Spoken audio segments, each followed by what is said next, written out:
Hello అండి. ఇది మటన్‌లో ఒక పార్టు దమ్ అనమాట.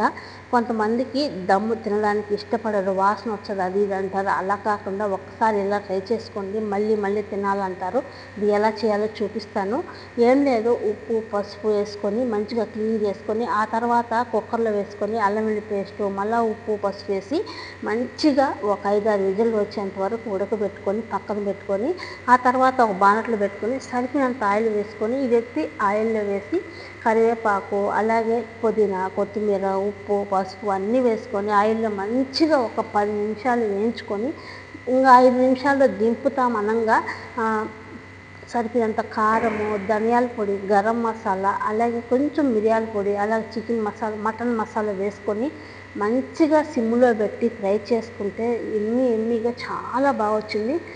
ఎలా అనిపించిందో వీడియో నచ్చితే లైక్ చేయండి. మీరు కూడా ఖచ్చితంగా ఇలా ట్రై చేయండి. చాలా బాగుంటుంది.